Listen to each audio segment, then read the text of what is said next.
আসসালামু আলাইকুম, আমি নাইম দক্ষিণ কোরিয়া থেকে সবাইকে স্বাগত জানাচ্ছি আমার ইউটিউব চ্যানেল নাইমিলিতে। যদি চ্যানেলটা ভালো লাগে তাহলে সাবস্ক্রাইব করে পাশে থাকা বেল আইকনটা ক্লিক করে রাখুন। আর যদি ভালো না লাগে তাহলে দেখতে থাকুন, দেখতে দেখতে ভালো লাগা ভালোবাসা হয়ে যাবে ইনশাল্লাহ। এক সময় আমি দেখেছি হলিউডের বা যেই প্রাগৈতিহাসিক যে ছবিগুলো আছে অ্যানসিয়েন্ট মুভিগুলোতে, সেখানে দেখা যায় যে একসময় আপনার যারা রাজবন্দী ছিল তাদেরকে এক ধরনের বিশেষ সিল মারা হতো, লোহার মধ্যে পোড়াইয়া শরীরে সিল মারা হইতো। তো সেই রকমই এক সিলের ব্যবস্থা, যদিও আপনার আগুনে পুড়িয়ে না, বাট আমরা যখন ভোট দেই, নির্বাচনে ভোট দেই, আমাদের হাতে এক ধরনের অমোচনীয় কালি লাগিয়ে দেওয়া হয় যাতে এটা 2-3 দিন আপনার থেকে যায় যে ভোট দিছি কিনা নিশ্চিত হওয়ার জন্য।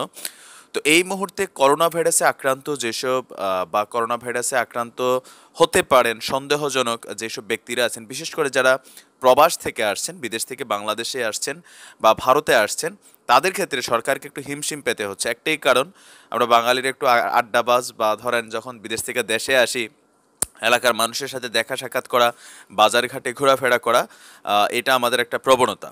তো এই বিষয়টাকে ঠেকানোর জন্য আপনার ভারতের মহারাষ্ট্রে একটা সিস্টেম চালু করা হয়েছে, যে যারা প্রবাস থেকে আসবেন তাদের হাতের মধ্যে একটা বিশেষ সিল মেরে দেওয়া হচ্ছে। এটা আপনি ছবিতে দেখছেন।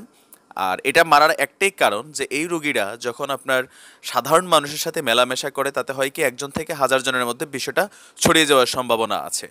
তো যদিও আপনার এখন দাবি করা হচ্ছে যে প্রবাসীরা বাংলাদেশে আসার পরে, ভারতেও সেম, যে 14 দিনের বাধ্যতামূলক যে কোয়ারেন্টাইন সিস্টেম, যেটা জেলা প্রশাসন উপজেলা প্রশাসনের মাধ্যমে আপনার কনফার্মেশন হইতে হবে, তাদেরকে এখন এয়ারপোর্ট থেকে বিদায় করে দেওয়া হচ্ছে যে যার যার বাড়িতে চলে যান, বাট বাড়িতে গিয়ে হোম কোয়ারেন্টাইন সিস্টেমে থাকা উচিত। তো অনেক প্রবাসীরা এই বিষয়টাকে মানছেন না, তারা এটাকে খুব হালকাভাবে নিয়ে স্থানীয় জনগণের সাথে খুব মেলামেশা করছেন।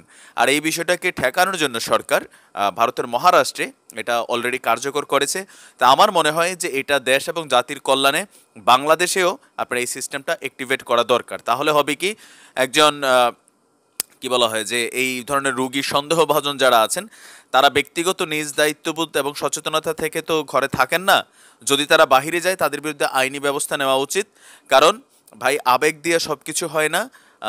একজন মানুষ হাজারজন মানুষকে আপনার ইফেক্টেড করে। আমাদের দক্ষিণ কোরিয়াতে একটা খ্রিস্টীয় যাজক দল প্রথমে যখন দক্ষিণ কোরিয়াতে ভাইরাসটা যেভাবে আসে, তাদের মধ্যে একজন ব্যক্তি চায়না থেকে এসেছিলেন, এসে তিনি এখানে কোরিয়াতে কয়েক শত মানুষের মধ্যে এই ভাইরাসটা কিন্তু ছড়িয়ে দিয়েছেন।